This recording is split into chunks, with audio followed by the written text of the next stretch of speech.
Fui reina de Colombia en 1977, una actividad para generar unos ingresos adicionales en la universidad. Y así nace Pan de Guapo. Yo de verdad lloraba, mis ojos de tener que hacer lo mismo todos los días, de visitar los puntos. Yo ya estaba agotada mentalmente de tener que estar ahí. Fue más bien como el camino que tenías que tomar. Llega pandemia y en la pandemia se potencia nuestro producto porque la gente quería cocinar en la casa, quería cuidarse, quería cosas fáciles. Entonces nuestro producto encajaba con todo lo anterior. Probaron más de 40 nacionalidades el pan de yuca y lo mismo, no tenemos ninguna que hubiera dicho esto está raro, esto no me gusta. Carlos me dice, metámosle sin miedo, salte y empecemos esto y pues vamos a ver qué pasa.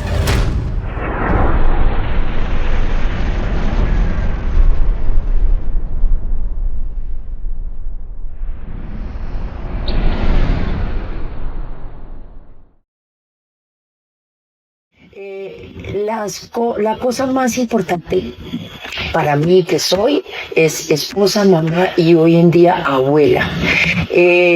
Nosotros pues el emprendimiento de nosotros como Pan de Guapo realmente nació porque mis hijos menores estaban buscando como una actividad para generar unos ingresos adicionales en la universidad. Y así nace Pan de Guapo. Realmente lo que es más importante de esta compañía es que es una compañía familiar. Así es. Entonces, Y yo soy Gabriela Torres, yo soy la menor de los 3 hijos, soy gastrónoma de profesión y pues la fundadora y quien está al frente de la compañía en este momento. Pan de Guapo, en términos muy resumidos, es una empresa que se dedica a la fabricación y venta de productos a base de yuca, porque creemos en el potencial de este ingrediente. Es un ingrediente supremamente arraigado a nuestra cultura, a nuestro campo, entonces queremos explotar su potencial para vender productos innovadores a base de yuca.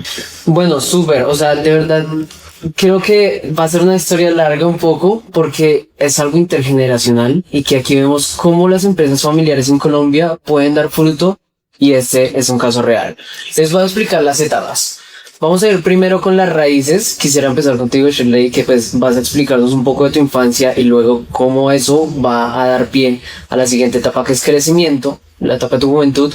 Luego fruto, que es cuando literalmente el fruto se mezcla cuando nace Gabriela y cuando nace Pan de Waffle, ya que van literalmente interconectados y con tus otros hijos. Y la última fase, la cosecha futura. Vamos a hablar un poco acerca de qué es lo que viene. Así que empecemos con tus raíces. Hablemos un poco de tu infancia. Tienes una infancia un poco movida donde estás en Colombia, tienes que ir a Estados Unidos, después vuelves. Cuéntanos un poco de tu infancia. ¿Qué fue tu infancia así en términos generales? cuando yo tenía 9 años, mis papás se separaron y mi mamá era gringa, americana. Okay. Entonces nos fuimos a vivir a Estados Unidos. Allá no, yo tengo con mi mamá y mi papá, soy la mayor de 5 hermanos, 4 mujeres y un hombre. Nos fuimos para Estados Unidos a los 5 y venía yo todas las vacaciones a estar con la familia de mi papá. Pero entonces, como a los 5 años de estar viviendo allá, me regresé a Colombia del todo. Porque yo realmente siento que uno de chiquito identifica muy fácilmente a dónde realmente es feliz y a dónde pertenece. Entonces me vine a vivir con mi papá, con la familia de mi papá, y estudié los últimos años de bachillerato acá. En ese entonces no era como es hoy en día de 10, 11 grados, sino cuarto, quinto y sexto de bachillerato. Y bueno, pasé esa juventud, digamos, en Bogotá, estudiando acá, y pues ahí fue cuando me descubrieron como señorita Bogotá, me entrevistaron y fui elegida señorita Bogotá en el 77 y fui a Cartagena ese mismo año, en noviembre, fui elegida señorita Colombia.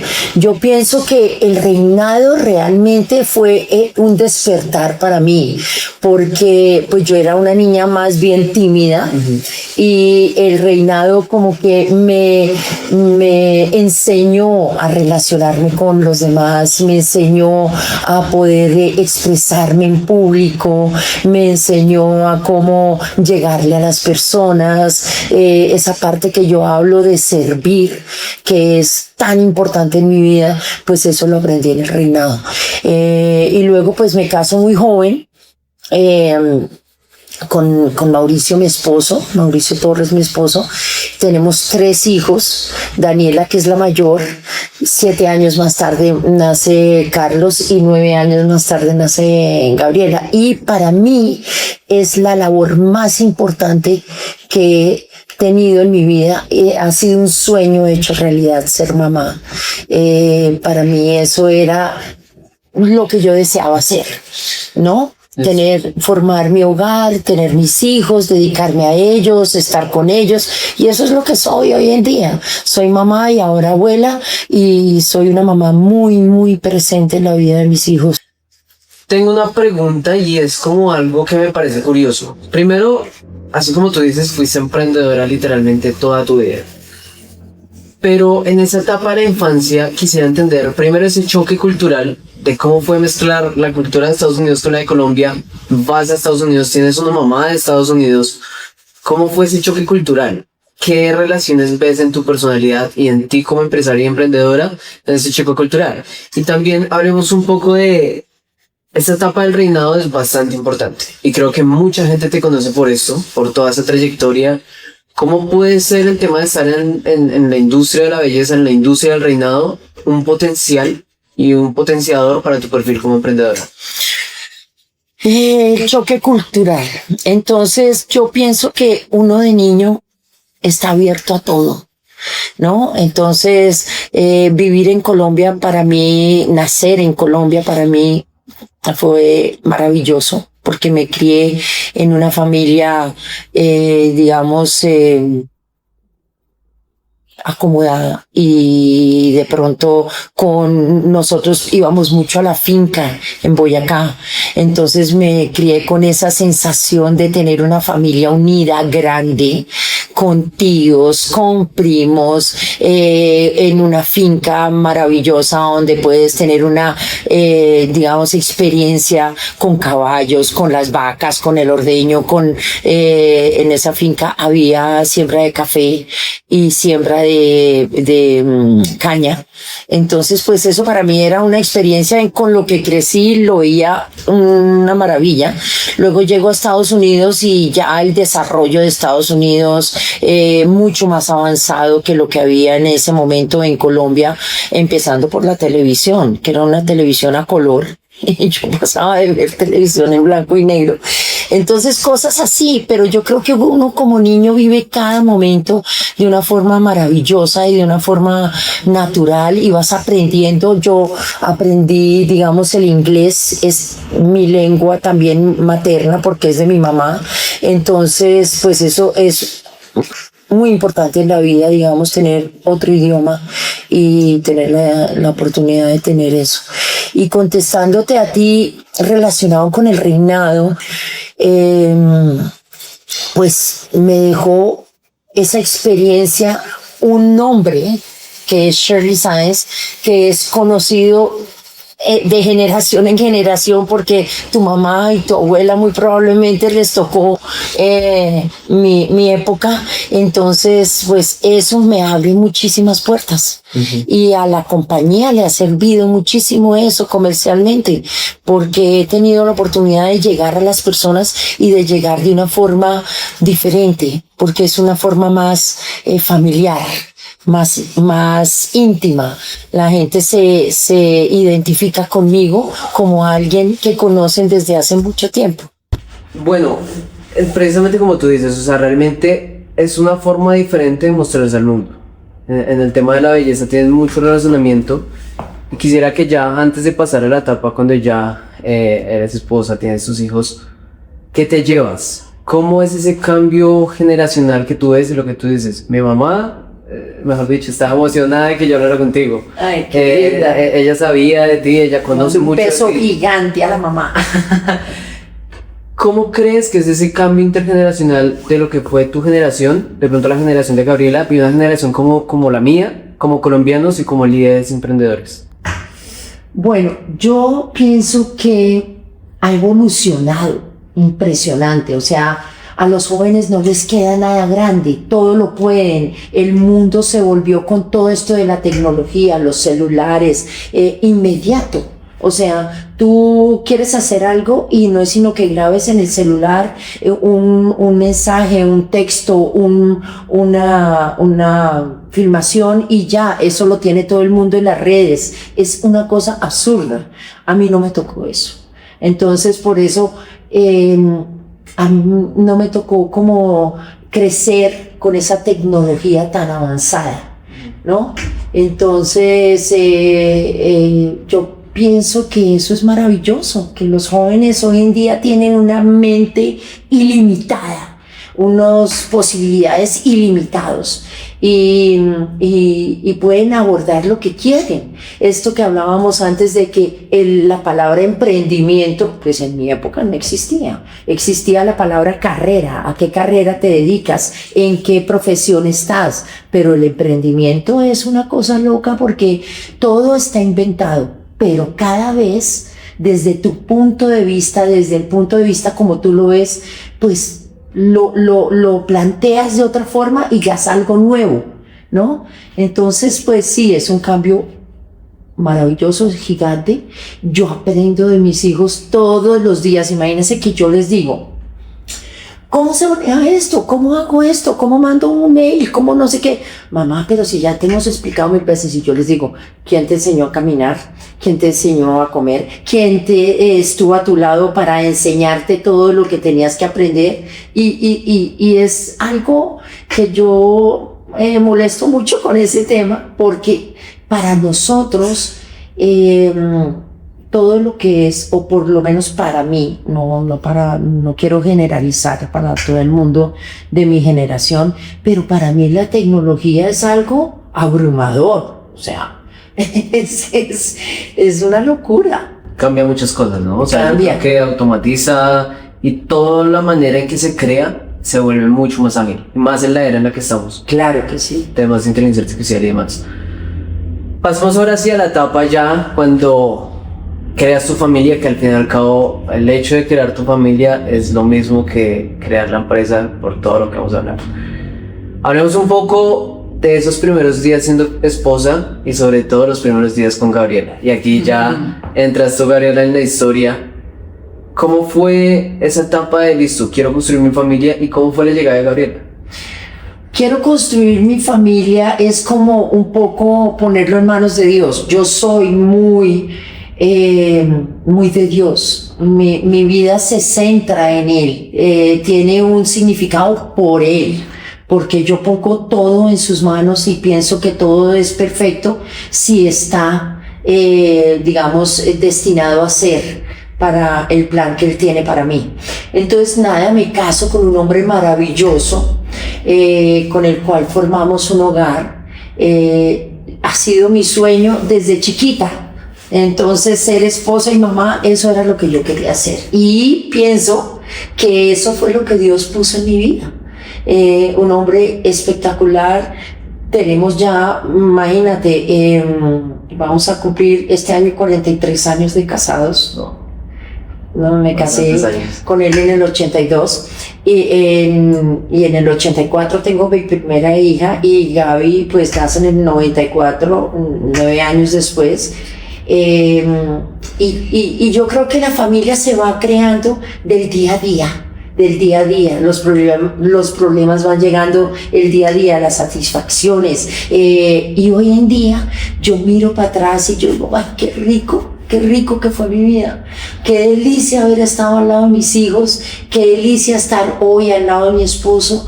Y vivo permanentemente los momentos de ellos con el día a día que se va presentando.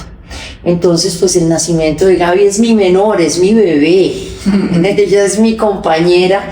Todos mis hijos, tengo una relación espectacular, tenemos Mauricio y yo una relación espectacular con nuestros hijos. No nos han dado sino motivos de orgullo, de satisfacción. Compartimos un amor incondicional. Y Gaby es mi bebé, Gaby es mi compañera, Carlos fue mi segundo, entonces tengo mujer, hombre, mujer, y Carlos también, y pues Daniela son importantísimos en mi vida. Daniela tiene 3 hijos, mis nietos, y Carlos está esperando su hijo para ahorita mayo. Entonces, pues soy abuela de 3 hasta ahora y 4 que viene en camino, y eso pues es la felicidad de cada uno de los hogares de cada uno y de la vida de nosotros. Gabriela, hablemos un poco de infancia.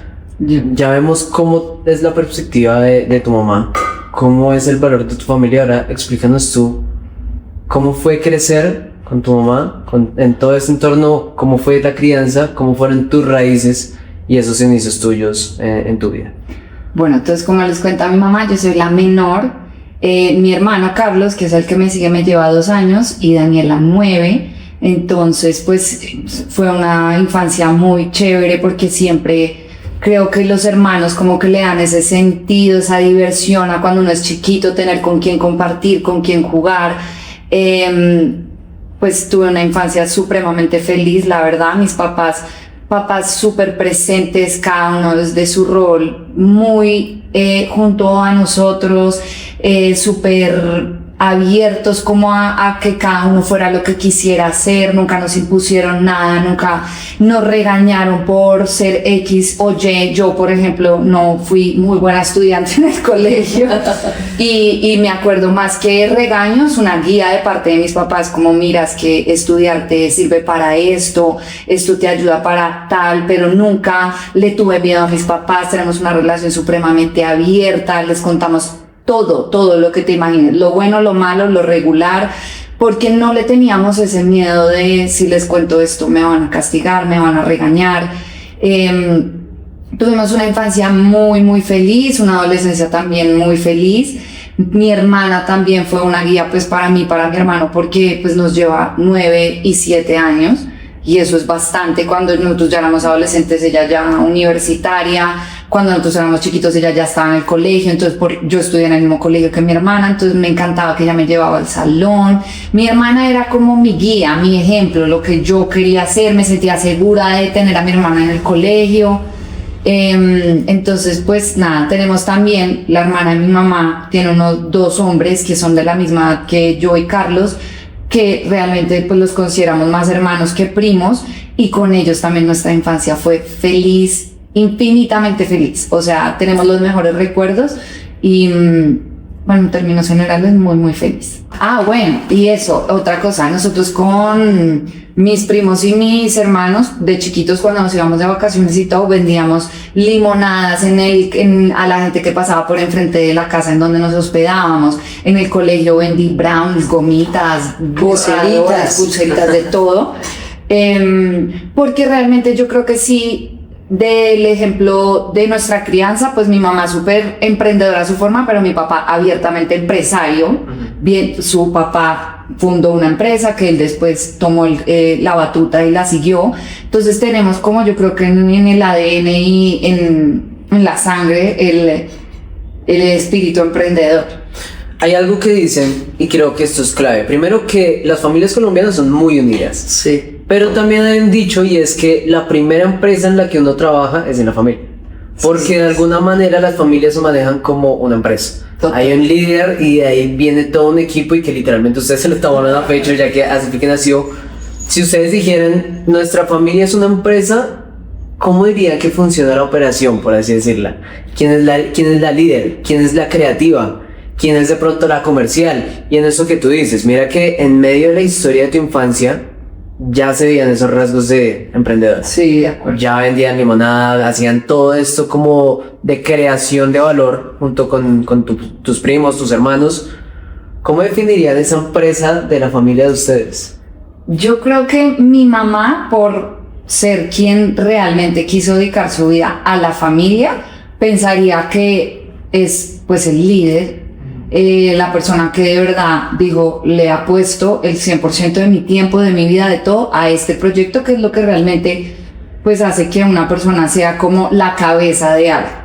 Pero pues obviamente mi papá, un coequipero para mi mamá impresionante, porque pues realmente mi papá fue quien pues trabajó para sacar adelante la familia en temas, digamos, de sustento, porque pues en ese momento obviamente era muy tradicional ver al papá que iba a trabajar y la mamá se encargaba de la casa, pero los dos desde roles muy presentes, lo que te digo, no es como que mi papá trabajara, entonces casi no lo veíamos, o mi papá nos involucrara en nuestra crianza para nada. Siempre de la mano. Siempre, Siempre de la mano. Y yo creo que es el secreto de la crianza para los hijos, es que los papás siempre vayan de la mano y tengan como ese deseo de sacar adelante, de apoyar, de enseñar.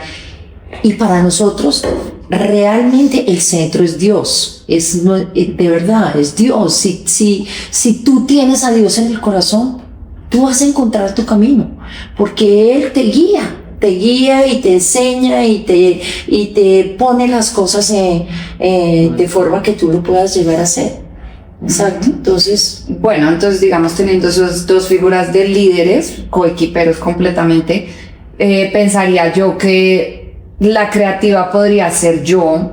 O sea, como desde chiquita sí me gusta más como lo que es creativo. Entonces, de los tres me fascina bailar, me fascinaba pintar, me encantaba, sí, como cocinar, que es un arte pues de creatividad. Mi hermano Carlos es supremamente estructurado, de números, entonces él sería estrategias, como el financiero de la ecuación. Okay. Y mi hermana tiene todo, porque mi hermana es una gran comercial, y pues su vida laboral ha sido mucho la parte comercial, pero es una persona que aprende súper rápido, se desenvuelve muy bien en diferentes áreas. Entonces Daniela es como estratega, o sea, ella se desenvuelve donde la pongan y en lo que la pongan, realmente es muy hábil para eso. Y sí, yo diría que Daniela es como la estratega. Sí, y Daniela ve muy rápidamente qué es lo que se está necesitando. Ella tiene una visión impresionante y Carlos tiene una imaginación para abrir al mundo de los negocios, como que más adelante le contamos sobre los extranjeros, eso fue Carlos, que dice, esto es importante, sacar a Pan de Waffle a que lo conozcan y esto. Entonces cada uno ha jugado como un rol muy importante en la empresa. La parte mía pues es más comercial, de dar a conocer la compañía en la parte comercial, pues por el nombre que tengo. Y Gabriela es el todo, porque ella está en todo, de verdad es la gerenta y es impresionante, porque ella tiene un manejo con los empleados maravilloso, que eso se necesita, como tener ese don, ¿no? Ese don y ese entendimiento. Y nada, redes, todo es Gabriela. Todos llegamos a donde Gabriela, mira esto, esta idea, esta otra, y ella como que las encaja y las pone como un rompecabezas en el sitio que debe estar. Ahí, hablando de que Gabriela es el centro, vamos ahora, listo, pasó la infancia como tal, ya vemos un poco de cómo desde el inicio ya se van formando como esos perfiles emprendedores, ¿no? Llega un momento y es la etapa donde decides qué estudiar, que ahí eso es clave para todo el desarrollo de lo que iba a ser la marca. Estudias gastronomía, la Universidad de La Sabana, acá en Bogotá. ¿Cómo recuerdas ese proceso antes? De pronto, si no sé, antes tenías pensado, no sé, estudiar otra cosa, o siempre lo tuviste claro. Y también, ¿cómo fue ese proceso en la universidad? Que de hecho en la universidad fue que se empezó a vender realmente pan de waffle.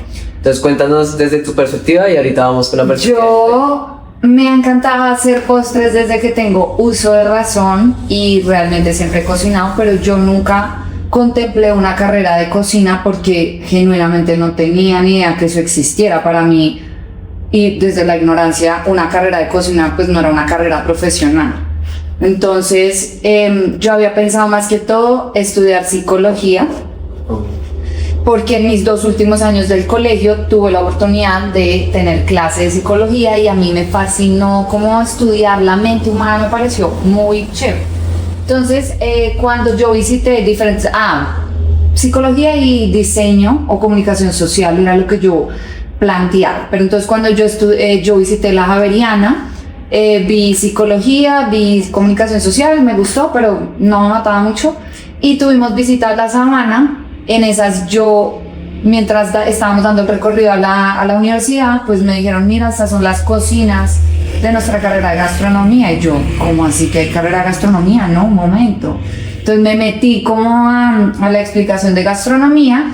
La ventaja, digamos, que yo le veo de haber estudiado en la sabana frente a otras universidades pues que también tienen gastronomía, es el tema de que esta es una carrera también enfocada mucho en administración. Entonces tiene la parte de cocina, el trasfondo de desarrollo de producto, ciencias, estudio de la alimentación en general del ser humano, pero también tiene un componente administrativo. Entonces yo veía finanzas, costos, contabilidad, de todo. Y me pareció muy chévere porque más allá de que a mí me gustara o no eso, pues entendía que esto ya era un componente mucho más profesional, una estructura más profesional, una carrera que duraba 4 años igual que las otras que yo había visto. A diferencia de las escuelas, que las escuelas duran 2 años, tal vez se vuelven unos súper berracos en cocina, pero yo quería que tal que no quisiera dedicarme a la cocina. Entonces quedaba ahí No, y sin nada. el trasfondo como administrativo le da mucho más valor. Mucho más valor. Entonces decido estudiar gastronomía, me gustó mucho mi carrera, me la disfruté, y salgo ya al mundo real y yo entiendo que definitivamente yo no quiero trabajar en una cocina. Okay. No me conectaba con eso. Entonces hice mi práctica en un grupo de restaurantes de acá de Bogotá en el área de experiencia y calidad. Yo soy muy como tú que nos has contado, de contacto humano. A mí me gusta es hablar con la gente, tener contacto con la gente. Eso he heredado 100% de mi mamá. Entonces yo trabajaba en el área como experiencia del cliente y de calidad, estandarización de procesos, visitaba la planta, los diferentes puntos de venta para ver que el producto estuviera bien exhibido, que se cocinara de la forma correcta, que los procesos fueran idénticos en los 12 puntos de la marca. Entonces ese fue como el camino que yo tomé, y de ahí ya como que yo sentía que ya no estaba como en una curva de aprendizaje, sino que ya estaba haciendo el trabajo como por hacerlo. Sí. Pero cuéntales como un poco sobre el nacimiento de Pan de Waffle, porque fue Carlos quien le dice, véngase, creemos eso. Okay. Entonces ya estaba como en una curva plana de aprendizaje. Ya no estaba contenta con lo que estaba haciendo y se presenta la oportunidad de esa receta tradicional colombiana que es el pan de yuca. La hacían muy, muy rica en la finca de mi cuñado, el esposo de mi hermana mayor. Entonces, pues Daniela nos dice, ¿por qué no explotan esa receta? Que siempre lo hemos querido hacer Rodrigo y yo, o sea, su esposo y ella. Pero son abogados, o sea, ellos no se iban a poner a vender eso.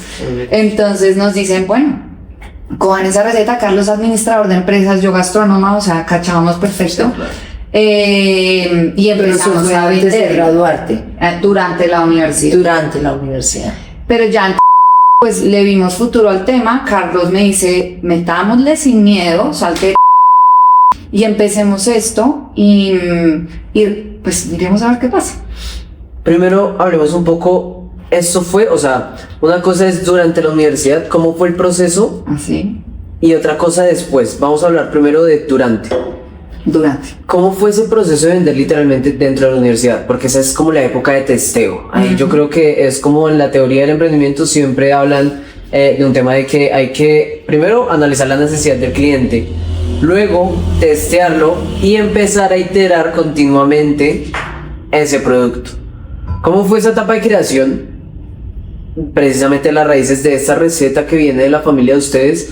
¿Cómo fue la etapa de listo? Ya tenemos la receta, vamos a llevar al mercado. ¿Cuáles fueron esas primeras impresiones del mercado allá en la Universidad de La Sabana? ¿Qué pensaban del producto? ¿Cuáles eran los productos? ¿Cómo así fueron empezando a mejorarlos hasta el punto donde te graduaste? Y ya hablamos de ese tema, pero primero hablemos durante. Y es que eran 2 fines diferentes, porque nunca se pensó que de ahí iban a ser una empresa. Sí, simplemente era como hobby. Sí, era un sustento adicional. Queremos una plata adicional para tener en la universidad. Y qué rico esta receta, que está chévere. Pero así, gracias a que la pudieron desarrollar. Exacto. Entonces, bueno, nosotros cada vez que íbamos a la finca de mi cuñado que sacaba un pan de yuca, la gente se le botaba a la señora que los tenía y, o sea, se los rapaban. Entonces, cuando la sacamos, yo me voy a la finca a entender cómo hace el producto, qué le echan. Entonces, eso era tan artesanal que la cuajada la hacían ahí mismo en la finca, con la leche de las vacas. Entonces, súper artesanal. Obviamente yo dije, pues yo ya no puedo hacerla con la cuajada de la finca, pero pues mantengo la estructura, el desarrollo. Y sacamos eso. Nosotros nunca lo vendimos dentro de mi universidad, sino que lo vendíamos a amigas de mi mamá, a las vecinas del edificio, a las mamás de mis amigas, a las mamás de los amigos de Carlos, y así fuimos pues vendiéndole a diferentes personas. Teníamos como una compra semanal más o menos estandarizada, entonces pues ya sabíamos que vendíamos 10 cajitas a la semana, entonces yo me ponía a hacerlas, Carlos hacía los números, que venga, que la cuajada costó tanto, la almidón tanto, listo, ya, este es el precio. Nos ganamos tanto, buenísimo. Exacto. Ese es un tema, o sea, al inicio los costos son totalmente diferentes, precisamente por la informalidad, porque estamos manejando un negocio un poco más B2C, Exacto. y luego escalar. Bueno, sigamos. Entonces, nada, pues ahí ya nos damos cuenta que el producto gusta mucho y la gente, sobre todo el tema de la recompra, que el que nos compraba nos volvía a comprar. Entonces decíamos, ok, sí es un producto que gusta, porque no es como que nos compren y no. El que casi que nos decían, listo, quiero semanalmente que me entreguen mi caja. Los llamaban, oiga, se me acabaron, tráiganos 2 paquetes porque ya uno no es suficiente, y así fue. Exacto. Ahí estaba planteado realmente vender pan de yuca, como lo conocemos, la gente lo horneaba. Pero en un momento nos sentamos a pensar como que eso pues es un producto que se consigue en todo Colombia, en 40.000 panaderías por cuadra. En las casas, los hacen las mamás. Las Entonces abuelas, las estábamos empleadas. compitiendo con un mercado que ya existía, estaba saturado, no era nada nuevo. Y tomamos la decisión de, ok, ¿cómo le damos la vuelta a este producto? Pues intentemos hacerlo en forma de waffle. Y ahí empezamos a desarrollar la receta para que funcionara bien en la waflera, para que se comportara bien, para que creciera lindo, para que cuando uno lo terminara fuera crocante, pero por dentro tuviera como rellenito de queso. Entonces, así empezó en la universidad y después ya pues evolucionó con el tema de yo trabajando como hubo un periodo en que dejamos de vender pan de waffle. O sea, cuando yo me gradué de la Universidad de Carlos también, los dos entramos a los trabajos y fue un proyecto que tuvimos, que nos dio pues para la plática extra, pero ni más. Entonces cuando yo quedo como aburrida con el trabajo, quiero cambiar, retomamos y decimos, pues eso fue un proyecto que nos fue bien porque no revisamos el potencial que tiene esto y le metemos la ficha. Antes de pasar ahora sí, cuando entraste a trabajar y cómo fue esa decisión de dejar el trabajo para lanzarte a emprender, Shirley, quisiera hablar un poquito acerca de, volviendo al tema de que tu relacionamiento es bastante importante y creo que fue clave. ¿Cómo fue esa primera etapa donde ellos empezaron a comercializarlo y que usaban tus contactos y como toda esta imagen que tú tenías para poder comercializarlo? ¿Cómo fue esa experiencia de entrar a lo comercial luego de una trayectoria en la industria de la belleza? No, es que fue muy natural, ¿cierto? ¿Verdad? Tú lo mandabas por tus grupos. Exacto, no, fue muy natural porque en un principio a nosotros se nos presentó la oportunidad de participar en una feria que era muy reconocida en ese momento, y mi nuera, la esposa de Carlos, que en ese momento eran novios, tenía una amiga que trabajaba allá y a última hora renunció uno de los participantes, se le presentó un inconveniente y nos llamaron a nosotros. Que venga, que si quiere participar, y nosotros como así. Fue ya consolidada la empresa. Entonces, pero ahí ya estábamos nosotros como ya un poquito más serios, ya un poquito más estructurados, pero no estábamos todavía con plata de producción ni nada. Todo se hacía en la casa en una forma como artesanal. La pobre batidora funcionaba 12 horas al día haciendo los pan de waffles. Que en ese momento solo teníamos congelados. teníamos las bolitas y empezamos a decir que las consumieran en la waflera. Sí, Sí, pero yo creo que el tema de lo del relacionamiento de mi mamá fue súper importante porque mi mamá es súper amiguera y si no, entonces escribía en un grupo y la gente veía, Shirley Sainz, pues voy a probar lo que está vendiendo esta señora, que la conozco o sé quién es. Entonces nos ayudó mucho el tema de las amigas de mi mamá, su círculo, todo, o sea, realmente y las que más nos compraban eran ellas. ¿no? Entonces yo le decía, bueno, ayúdeme con esto que es la empresa que estamos formando con mis hijos, el emprendimiento de ellos, y realmente era el de ellos. Era el de ellos, porque yo apoyaba como mamá gallina, ayudaba, venga, te acompaño, te vamos, hagamos esto, vendámoselo a fulano de tal, y ahí empezó como las ideas de a quién le podemos decir y todo. Pero fue realmente después de haber estado en esa feria que vimos el potencial tan grande que tenía nuestra empresa, ¿no? Que la gente se enloqueció con los waffles de pan de yuca hechos que en sándwiches en la waflera en ese momento que dábamos pues la prueba la vendíamos acompañados de 3 o 4 sabores diferentes y ahí fue que se dio que queríamos realmente darle la importancia a la empresa. Entonces ahí fue que inició digamos el deseo de convertir a Pan de Waffle en realmente una compañía, pero esa compañía necesitaba salirse de la casa, porque ya si queríamos crecer el INVIMA no era posible estando en la casa, entonces teníamos que ya irnos a una planta de producción. Creo que eso que tú hablas es clave, porque es ya pasar como de lo informal a la formalidad. Y ahora sí toquemos el tema de cómo es retirarse de un trabajo estable para lanzarse a la incertidumbre.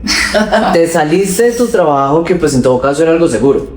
Trabajar en un área de calidad, yo conozco un poco del tema, pero precisamente por el tema de que estamos en la misma industria. Es algo que es muy apetecido. ¿Y cómo fue que luego de tener ese cargo tú dices, me lanzo y voy a emprender junto con mi familia? Pues yo creo que la decisión para mí fue cero difícil porque a nosotros lo único que mis papás nos han enseñado que nos toca hacer en la vida es felices. Y yo no estaba feliz. Yo de verdad lloraba, mis ojos de tener que hacer lo mismo todos los días, de visitar los puntos. Yo ya estaba agotada mentalmente de tener que estar ahí.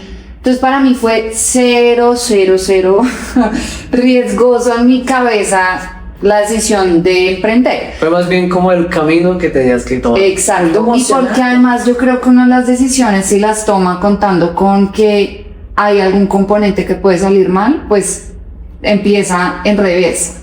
Yo nunca planteé siquiera que eso no fuera a funcionar. Para mí, renunciar y tenía que hacer lo que funcionara. Punto final, eso era.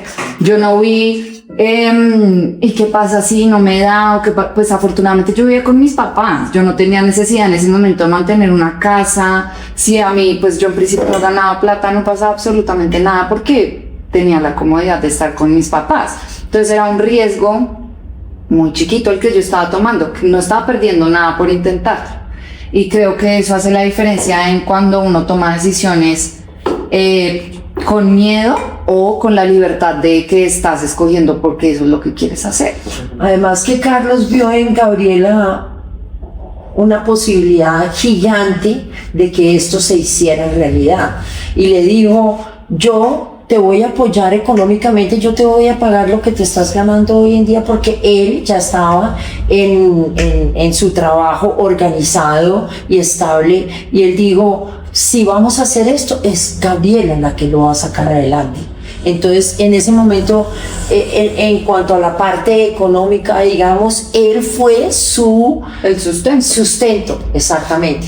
Hablando un poco de qué te caracteriza como emprendedora, tanto tú como tú misma, ¿qué crees que fue lo que Carlos vio en ti como emprendedora colombiana? No. Empecemos por Shirley. Antes de conocer tu perspectiva, ¿qué piensas tú que vio Carlos de Gabriel?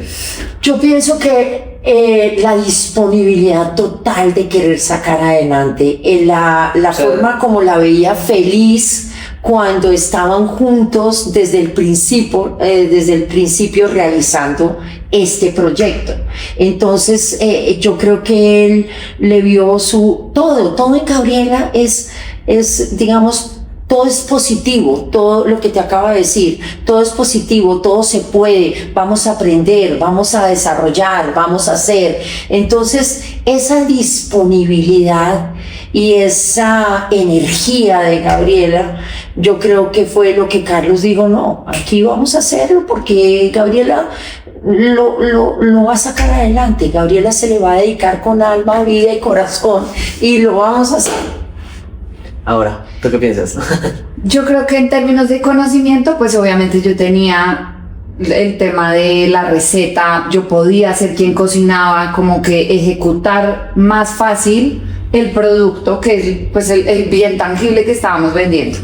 Eso por el lado del conocimiento, y lo que te dice mi mamá yo creo que es completamente cierto, una perspectiva súper positiva. Entonces que él no me veía diciendo, ay, pero ¿será que sí lo voy a lograr? ¿Y yo será que soy capaz? No, yo lo hago. O sea, yo lo voy a sacar adelante. Y yo creo que a ti, y con estos años de experiencia que pues he tenido aprendiendo, lo más valioso es que en la cabeza tú creas que se puede hacer realidad. Ya después encuentras obstáculos, desafíos, todo, pero si tú sabes que es una realidad, que tú lo tienes que hacer real, uno se va encontrando las formas de poder llegar a eso, y es lo más importante, porque realmente uno pensar, no, y si no pasa esto, entonces no va a pasar lo otro, entonces yo no voy a ser capaz, eso ya es una limitante y eso no permite que tú lo ejecutes. Vives de una forma irreal, digámoslo, porque es que los problemas se van a presentar, claro que sí, pero eres tú quien va a poder superarlos si los vives en el momento que toca.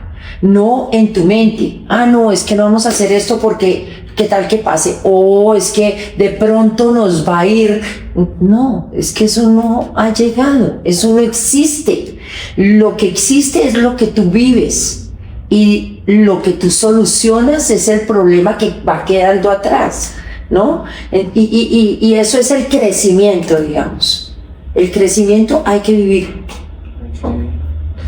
Hablemos precisamente de cómo fue el crecimiento que ustedes vivieron, porque llegó el momento en el que listo, tú te dedicas 100% a eso.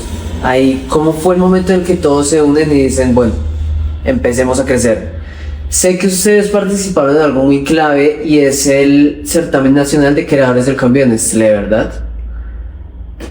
¿Cómo esto marcó como un antes y un después? Y hablemos ya acerca de cómo fue crecer la compañía, cuando ya se deciden a empezar no solo al uno a uno, al voz a voz, que ustedes decían escalar una empresa de alimentos, es el hecho de entrar a retail, entrar a grandes superficies, que para muchos emprendedores es complejo, entrar a diferentes puntos, las diferentes estrategias que ustedes tuvieron que tomar. ¿Cómo fue ese crecimiento que ustedes tuvieron?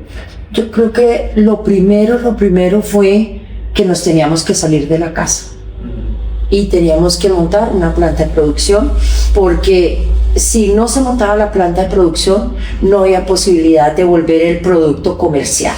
Porque el tema de INVIMA, todo lo del INVIMA y todo eso, Gabriela te lo puede explicar de forma súper clara. Pero adicional fue cuando yo me volví socia, dejé de ser solo mamá presente y mamá gallina, y había que meterle un empuje a las máquinas porque la batidora ya sencillamente lo daba, y teníamos que comprar tanto la batidora industrial como la máquina de vacío, de sellar el producto. Entonces yo les dije, no, yo tengo una platica, yo invierto esa platica, pero entonces ya soy socia, y formamos una sociedad. Y ahí realmente fue cuando como que se concretó, digamos, Pan de Waffle, y de ahí pues Gaby te puede explicar con mayor claridad cómo fue desarrollar la planta de producción, cómo fue la marca, crear la marca como tal. Y ese fue como el cambio realmente, de ser una empresa casera a un emprendimiento ya que queríamos comercializar y volverlo una marca como lo que es hoy en día Pandemia Waffle? Sí, pues nosotros como empezamos súper informal en la casa, además fuimos viendo que el producto se daba, participamos en 2 ferias desde la casa, haciendo la producción en la casa, todo, llega pandemia. Y en la pandemia se potencia nuestro producto porque la gente quería cocinar en la casa, quería cuidarse, quería cosas fáciles.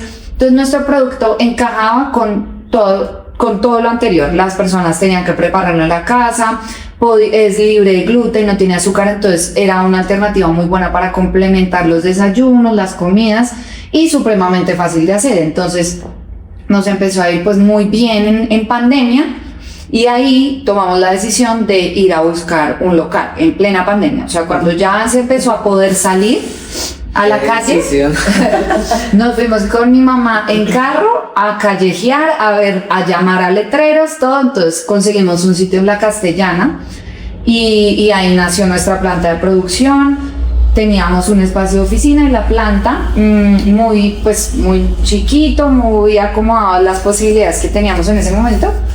Pero eso sí, con todo lo necesario que sigue INVIMA. Teníamos una asesora también que trabajaba en el área de alimentos que nos dijo qué materiales usar, entonces reformamos el espacio porque era un salón de baile además. Entonces se quedó la oficina original y el otro espacio le pusimos el piso, la media caña, los materiales, los mesones, todo para que quedara montada la planta.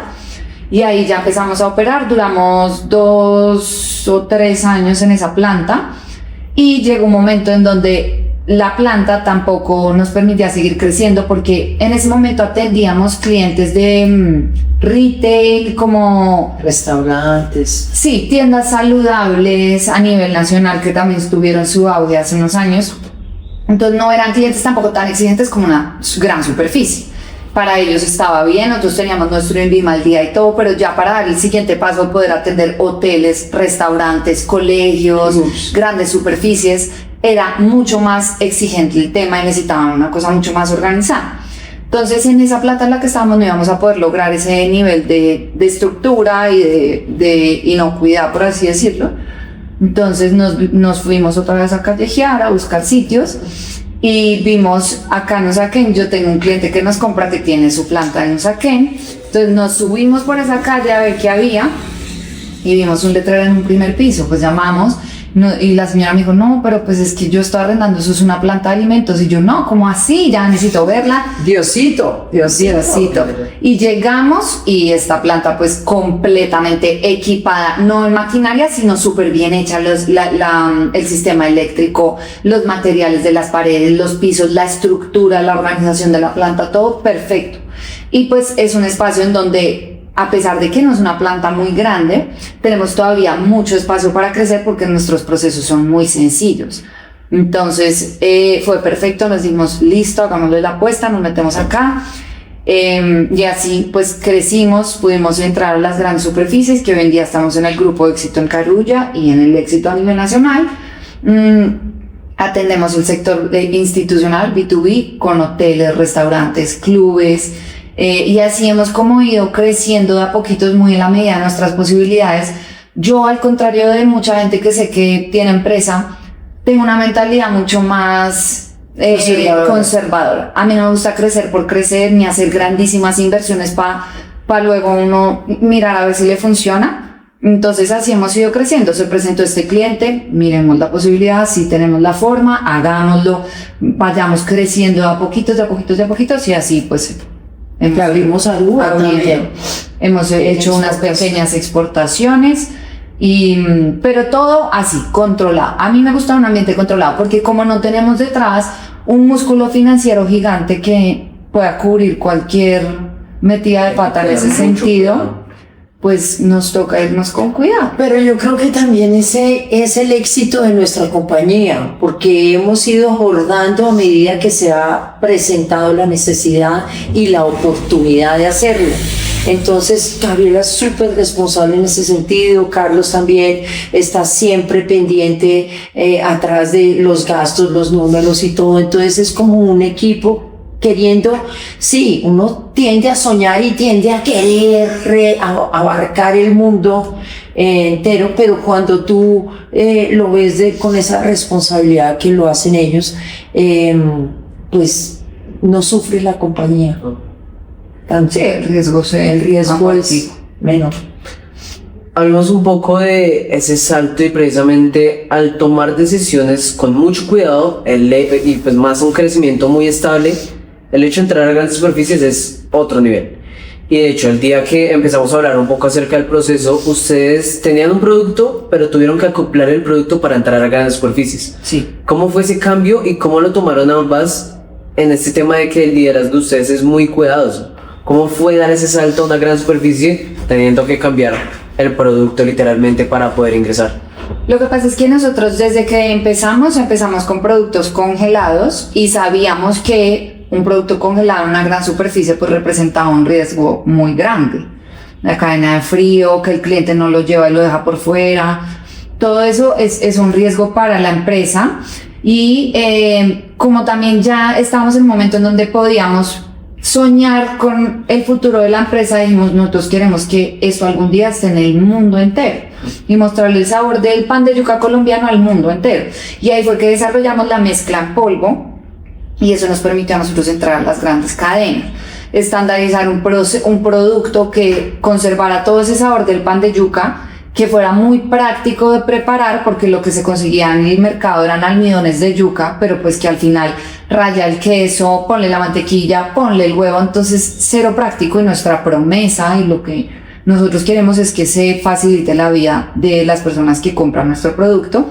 Entonces ahí desarrollamos este proceso y en una de las ferias que participamos fuimos con nuestros congelados y el lanzamiento, la mezcla. Creo que fue en pandemia que se lanzó la mezcla. Fue despuesito. Despuesito. Al stand llegó una persona que nos dijo, mira, yo trabajo en la promotora de comercio social, su producto me parece muy innovador, muy chévere, me gustaría contemplar si tenemos la oportunidad de presentarlo al éxito. Y nosotros, pues obvio, claro que sí, obviamente. Ellos nos ayudaron, la persona que estaba en ese momento, el gerente de la promotora, nos ayudó con el desarrollo del empaque, nos dijo, cuenten esta historia, pongan este dato, hagan esto. Entonces fuimos como estructurando sobre todo la marca de cómo queríamos que se viera la góndola, pues gracias a Juan Pablo, que era en ese momento el gerente. Y ya empezamos con el grupo de éxito. Al principio súper conservadores, estábamos solo en Carulla, en Bogotá. La marca empezó a desempeñar bien, entonces nos abrieron Carulla a nivel nacional. Y un año más tarde nos dijeron, listo, ya podemos meterlo en éxito a nivel nacional. Entonces ahí ya pues lo codificamos en el éxito y ya llevamos unos 4 años con la marca en las grandes superficies. Es una apuesta grandísima porque pues obviamente hay grandísimos competidores. Pero creo que es una forma muy chévere de mostrar la marca, de crecer. Nuestra experiencia ha sido muy positiva con las grandes superficies. Y otra cosa es que el producto congelado tenía una durabilidad de 3 meses máximo. Y una vez que tú abres el producto, tienes que sellarlo bien para volverlo a meter al congelador, porque si no, el frío lo seca. Le quita esa humedad que tiene natural el producto. En cambio, la mezcla tiene, yo creo que más de lo que tiene aprobado, pero tiene 1 año de duración. De vida útil. De vida útil. Además, en el mundo entero, la gente está acostumbrada a las mezclas. Tú vas a Estados Unidos y la gente está acostumbrada a hacer desde una mezcla una comida. Igual en Europa. Entonces, nuestro sueño siempre ha sido lo que te dice Gaby, de llevar nuestro producto colombiano, tradicional, al mundo. Y de hecho ahí fue cuando te estaba contando de la idea tan increíble que se le ocurrió a Carlos, y es que todos debemos tratar de que los extranjeros prueben nuestro producto y tengamos un feedback de lo que opinan de este sabor, porque para ellos es un sabor totalmente desconocido. O sea, la yuca está conocida en muy pocas partes del mundo, sí o no, y este sabor es algo muy novedoso, el pan de yuca. La yuca sí la consumo. Bueno, o el pan de yuca. Entonces, ¿cómo vamos a lograr que nuestro pan de waffle sea conocido a nivel mundial y que les atraiga? Y ahí fue cuando mucha de la razón de que se coma en waffle es porque queremos que el waffle, que sí es una forma muy popular en Estados Unidos, en Europa, en el mundo entero, pues que digan, ay, probemos este waffle. Y ese waffle es de pan de yuca. Entonces, pan de waffle se creó el nombre así. Ustedes actualmente ya están haciendo exportación, ¿verdad? Hemos hecho, pero no recurrente. O sea, hemos mandado a Panamá, a las Islas del Caribe, pero no exportamos. ¿Qué tal ha sido esa experiencia? ¿Qué dicen las personas del exterior acerca del producto que es pan de waffle? El producto les ha encantado. Nosotros fuimos el año pasado a una feria en Panamá, justamente a ver de cerca cómo la gente recibía el producto cuando lo probaba, qué decía, qué le gustaba, qué no le gustaba. La acogida fue total, no tuvimos ni una sola persona que nos dijera, esto está raro, no. Sí. Todo me encantó. A todo el mundo le gustaba, era, y bueno, ¿y dónde los compro? Y nosotros, no, pues estamos trabajando para llegar, pero todavía no estamos. El Caribe igual, a través de Aruba, el producto ha tenido buena acogida, ya sí está en un supermercado, a la gente le ha gustado, claro, el producto necesita explicación, necesita degustación, porque pues es pan de yuca, no es muy común. Pero la gente que lo prueba le encanta, y muy de la mano con lo que te cuenta mi mamá, tuvimos el año pasado una estrategia de marca en redes que se llama World of Pan de Yuca, en donde le estábamos apostando a que la mayor cantidad de nacionalidades del mundo probaran el pan de waffle. Entonces nos íbamos al Viajero, un hotel que nos abrió un hostal que nos abrió las puertas, nos ayudó a hacer como esa plataforma en donde estaban los extranjeros. Nosotros íbamos preparando nuestro pan de waffle y les dábamos de probar. Todo ese contenido está en nuestras redes para que vean las reacciones, todo. Probaron más de 40 nacionalidades el pan de yuca y lo mismo, no tenemos ninguna que hubiera dicho esto está raro, esto no me gusta. Eran súper receptivos y nos decían, no, yo lo combinaría con esto o con lo otro, yo lo prepararía así. Entonces ahí nos dimos cuenta que sí, cuando exportemos hay un trabajo muy importante de educación, de qué es el pan de yuca, qué es la yuca, todo. Pero hay mucha oportunidad porque en general es un producto que se fusiona muy bien con otras culturas. Y además es saludable, que es lo que la gente está buscando hoy en día, comer saludable. Entonces lo incorporas en tu dieta y es muy fácil de comer en cualquier momento del día, porque o acompaña una comida como una sopa, como un plato de fruta, un sándwich, o se vuelve un plato que puedes preparar y incorporar los ingredientes que quieres, los toppings que quieres a nuestra mezcla. Entonces haces un sándwich de jamón y queso con una mezcla, cero gluten, cero azúcar. Es mucho más, sano comer el pan de waffle que el pan. Bueno, ahora hablemos un poco del futuro. Ya vemos cómo todo esto que ha pasado dentro de la marca, llegar a grandes superficies, el hecho de mostrarse al mundo, pero hablemos un poco más directamente qué viene para Pan de Waffle y qué viene para ustedes dos como empresarios. Bueno, como te hemos contado, nosotros empezamos de una forma muy orgánica, crecimos de una forma muy orgánica, pero en este caminar, digamos, del emprendimiento, descubrimos algo muy poderoso que para nosotros hoy en día se volvió el propósito de la marca, que es la yuca. Y es este ingrediente tan arraigado a nuestra cultura, a lo que somos, a la alimentación de hace millones de años de muchas personas acá en Colombia y en Latinoamérica también. Un producto que no está tan explotado como debería por sus bondades nutricionales, por su resiliencia, porque la yuca crece en condiciones muy, digamos, extremas. Puede crecer en la lluvia, puede crecer en el sol. Entonces es un producto que se puede explotar mucho más y no innovamos lo suficiente sobre ella. No encontramos propuestas diferenciadoras de yuca en el mercado. ni acá en Colombia ni en otras partes del mundo. Entonces eso es lo que queremos, explotar todo lo que se pueda de la yuca, mostrar diferentes recetas, desarrollar diferentes productos a base de yuca, ser esa solución para no solo las mamás colombianas, sino las mamás y los papás del mundo entero, esa alternativa que le fascine a los niños, pero que la mamá sienta tranquilidad de dárselo, porque no tiene gluten, porque no tiene azúcar, porque es rico, porque el niño lo pide, se lo disfruta. Eso es lo que queremos ser, y queremos realmente cambiar un poco la narrativa de que la comida chatarra es lo que le gusta a los niños, es lo que piden. Queremos ser ese producto que el niño quiere y que la mamá siente la tranquilidad de dar. Los papás.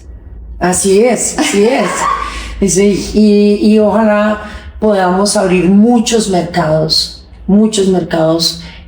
a medida que se nos vayan presentando. El mercado de Estados Unidos, soñamos con ese mercado, el mercado en Europa, de a pasitos, ir abriendo, como, pues yo no te digo que va a llegar los contenedores de pan de waffle allá, pero sí como dar esos pasos para que podamos llegar a diferentes países, que podamos dar a conocer nuestra Colombia a través de nuestro producto, porque yo creo que Colombia ya tiene un nombre muy positivo en el extranjero y hacemos muchas cosas maravillosas. Entonces qué rico que conozcan un producto tan tradicional y tan delicioso como es nuestro pan de yuca a través de pan de waffle.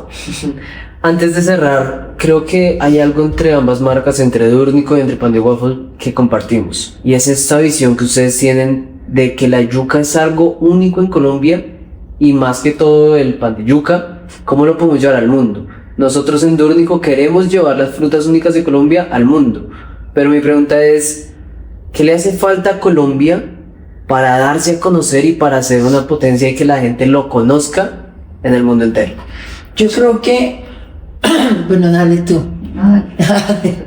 Yo creo que todo nace pequeño. Entonces, si tú quieres llegar al mundo entero, tienes que tener una persona que realmente se interese en el producto y que lo pueda dar a conocer, así sea en su medio, ¿cierto? Yo creo que Colombia hoy en día tiene una fama maravillosa. En un momento teníamos fama, era por la droga, y hoy en día tenemos fama por flores, por café, por esmeraldas, por muchísimas cosas que son importantes, el turismo. Colombia se abrió al mundo y el mundo conoce a Colombia hoy en día de una forma muy diferente a como lo conocía en años pasados.